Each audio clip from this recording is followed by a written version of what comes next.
Bonjour, bienvenue dans cette interview de la chaîne des Arts des naissances souveraines. Je reçois Jade. Merci d'être là et vraiment de témoigner de quelque chose de très très précieux. Comme je nommais avant qu'on fasse cette interview, il y a vraiment beaucoup de femmes qui viennent me témoigner de ça les derniers temps, et quand elle m'a proposé de partager sur son chemin de vie, sur ce thème, eh ben, j'ai dit un grand oui en espérant que ça vienne soutenir beaucoup de femmes. Donc merci, tu viens témoigner de ton chemin avec l'endométriose. Chemin d'initiation, j'imagine, mais aussi de guérison, et merci de l'offrir, vraiment. Donc je te laisse nous raconter. Ok, ben ouais, avec joie. Comme tu dis, pour moi c'était une initiation, même pas une guérison, mais une initiation dans le sens où mon corps, depuis que j'avais mes lunes, quoi, depuis mes 10 ans, j'avais des douleurs vraiment très très très intenses, comme beaucoup de femmes, je pense, au point de ne pas aller en sport, de ne pas aller à la piscine, de pas vouloir aller à l'école, quoi. Et j'ai eu un diagnostic d'endométriose, je crois. Alors je suis mais vraiment une bille avec le temps. Donc je dirais que c'est 2017. J'ai un petit doute. Et avec IRM et tout ça, donc à l'hôpital de Lyon. Et en fait, très très vite, mon intuition, ça a été d'aller explorer l'histoire des femmes de ma famille. Et comme j'ai un passif de sociologue, je me suis amusée suite à une séance qui a été très intense pour moi avec une naturopathe qui a soulevé la piste de l'inceste dans ma famille. Suite à cette hypothèse qui m'a quand même bien ébranlée, je me suis dit je vais faire en douceur un questionnaire à toutes les femmes de ma famille. Un questionnaire qui englobait pour moi, de mon ressenti, toutes les questions que pouvait soulever cette zone de mon corps qu'est l'utérus, quoi. L'utérus, l'endomètre. Donc j'aurais posé des questions sur leur sexualité, sur leur vie amoureuse, sur la contraception, sur l'enfantement, la naissance. Et je leur ai envoyé par la poste. Et elles m'ont toutes répondu. Et alors j'ai vraiment respecté. Voilà, parfois il y avait des questions où il y avait une croix. Je sentais que voilà, c'était pas juste pour elles de répondre. Et j'ai vraiment respecté ça. Ça m'a donné beaucoup d'infos. Et ensuite, j'ai senti que c'était vraiment juste pour moi de ne pas aller dans l'hyper contrôle de mon alimentation, par exemple. Parce que c'est une des pistes Parce que j'avais eu beaucoup cette piste de l'alimentation. D'accord, ouais. Et en fait, je sentais que j'aime trop manger. Et qu'en fait, si je m'enlevais l'endroit où je vis et où je jouis quelque part, ça allait pas être très juste pour moi de passer par là. Et par contre, j'avais vraiment la piste du transgénérationnel donc du coup, j'ai fait de la psychogénéalogie. Et je suis allée voir, quelque part, j'ai confirmé plein de choses que j'avais eues avec ma petite enquête sociologique. Mais du coup, j'y suis allée aussi au niveau cellulaire, après en kinésio. Et donc, ça a commencé, c'était un chemin du coup de vérité, parce que j'ai levé beaucoup de poussière sur des thématiques en général très tabous dans les familles, jusqu'à arriver à l'endroit pour moi de la prise de conscience de traumatisme de viol et d'inceste. Et en fait, à cette époque-là, il y avait une étude américaine qui parlait du lien potentiel entre l'endométriose et les violences sexuelles. Et moi, je me disais, mais c'est pas possible qu'il y ait une étude. Enfin, c'est la même zone. C'est comme par hasard des chiffres qui se regroupent. Enfin, comment ça se fait je crois que c'est une femme sur 3 qui a l'endométriose? Ou peut-être plus maintenant. Enfin, c'est énorme. Oui, c'est un pourcentage qui est plus qu'évolutif, ouais. Et voilà, après, j'avais étudié un peu avec un enseignant la psychosomatique, et du coup, bien sûr, le sens subtil des maladies. Ouais. Et je sais qu'en fait, profondément maintenant, cette maladie, elle est venue pour me révéler aussi un endroit de potentialité de transmutation, on peut dire. Enfin, en tout cas, depuis, mon guide, c'est mon utérus. C'est-à-dire que son état de santé, de non-santé, me guide. Donc aujourd'hui même, j'ai plus d'endométriose. J'ai plus fait de contrôle depuis 3 ans, d'IRM. Mais j'avais donc 2 énormes kystes, des moments où ça partait en péritonite. Enfin, c'était hyper douloureux. Et en fait, ce qui est beau et ce dont j'aimerais témoigner, c'est que je sais que c'est pas du tout facile à entendre quand on est dedans, mais que du coup, c'est une masse d'énergie qui est bloquée pour X raisons, que ce soit des violences sexuelles, que ce soit, enfin voilà, on sait maintenant de toute façon que les traumas ils se transmettent dans le génome sur 3, 4, 5, 10 générations, donc voilà, que ce soit moi, que ce soit vous, enfin ou les ancêtres, on a tous ça dans nos lignées. Mais je trouve que, enfin, d'accepter que mon corps me donnait le message de, en fait, ici c'est un temple et là il y a des choses à remettre en mouvement, quoi, en circulation et à honorer, dont cet utérus. Ça m'a donné énormément d'énergie, de créativité. Et en fait, à cette époque-là, j'étais pas vraiment connectée à ma créativité. J'avais beaucoup lu que souvent les femmes qui avaient l'endométriose, c'était des femmes très yang, qui rejetaient vraiment toute finalement leur énergie féminine. Mais pourquoi on ferait ça, en fait?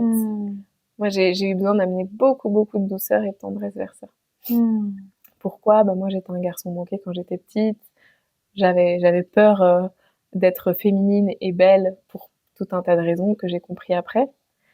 Et depuis, c'est un engagement envers moi d'utiliser cette énergie de vie au service du monde, quoi. Et du coup, de remettre en circulation tout ce qui était vraiment congestionné ici et inflammé. Il y avait beaucoup de colère, en fait.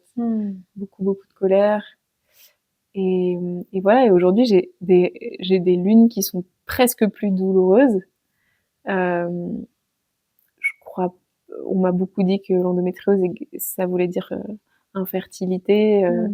Et voilà, j'ai vécu une grossesse même si j'ai avorté, mais je sais que ce n'est pas vrai. Et j'aimerais quand même partager qu'il y a beaucoup d'idées reçues sur l'endométriose et qu'en fait, cette maladie, pour moi, elle permet de retrouver sa souveraineté pleinement, quoi. Et de la voir comme ça en puissance tellement, en fait, de remettre sa verticalité à l'intérieur. Et évidemment, face au monde médical, ça a été ça aussi. Voilà. Merci beaucoup. Donc, ce que tu as fait, essentiellement, c'est écouter ton corps. J'entends qu'il y a eu l'acceptation aussi, de pas être en résistance, mais de plutôt accepter et accompagner.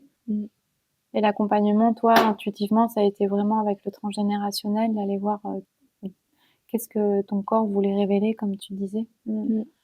Et en faisant essentiellement ce chemin-là, t'as pas forcément pris de médication. L'alimentation, tu as nommé quand tu as pas forcément pris, parce que ce que j'entends beaucoup, c'est qu'il y a beaucoup de femmes, on va leur donner la pilule ou des choses comme ça pour, enfin des choses plutôt sur la voie allopathique ou chimique.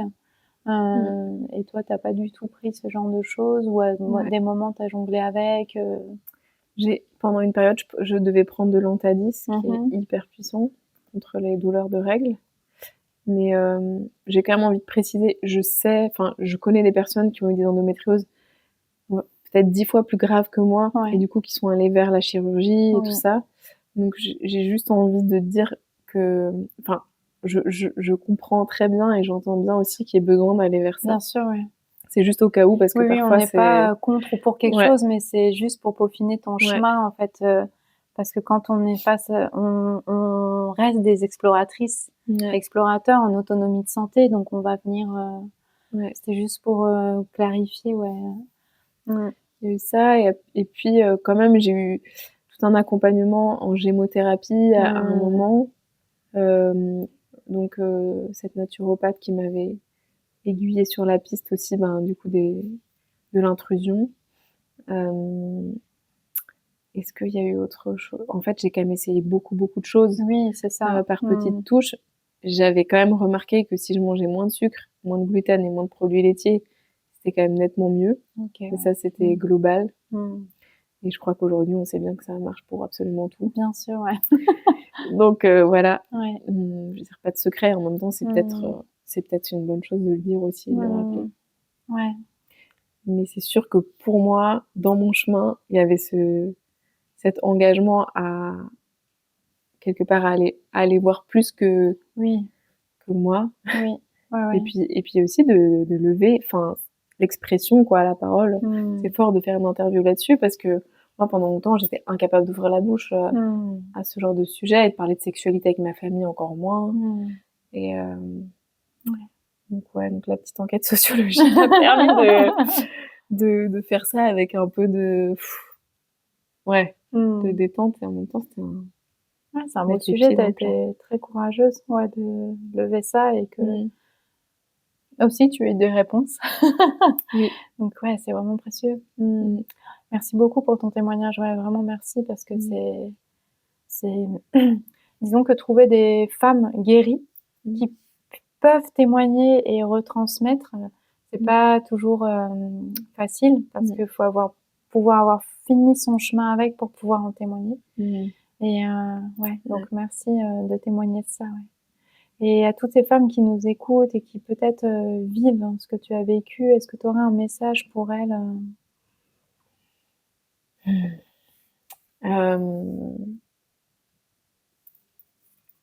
J'ai déjà un peu dit, mais ce qui me vient, c'est que c'est pas facile de voir le cadeau au moment où on est en plein dans la merde. Faut le dire. Mais d'avoir en tête que cette maladie, elle guide vers quelque chose de plus, vers quelque chose de plus lumineux.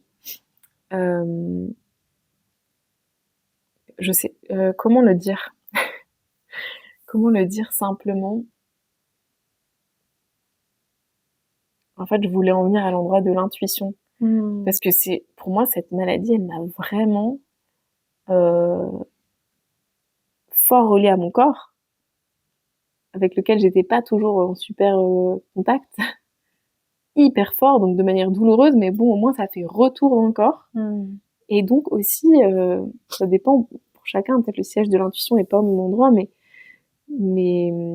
de finement écouter son corps et du coup son intuition, je pense que c'est un bon fil. C'est un bon fil à tirer. Ouais. Ok. Merci. Avec joie. Ouais. Je te demanderais volontiers si tu as des références, de pouvoir les mettre dans le texte en dessous de l'interview, si jamais il y a des femmes qui aimeraient avoir plus d'informations, et puis elles peuvent aussi t'écrire si jamais. Avec joie.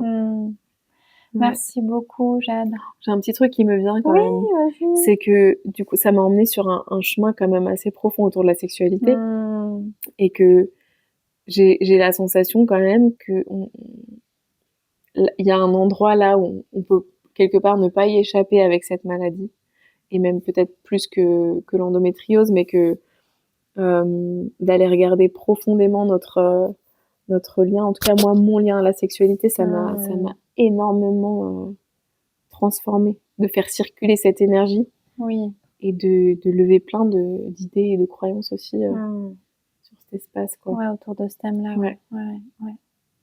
Voilà. Merci Avec beaucoup, c'est vraiment très précieux. Merci beaucoup, Jade. J'espère vraiment que ton témoignage aura soutenu, ou juste dire « Oh oui, je vis ça, et j'ai vécu ça, et je me suis guérie aussi comme ça ». N'hésitez pas à le nommer. C'est vraiment précieux qu'on soit ensemble à travers tout ce qui est vécu. Merci. Merci beaucoup.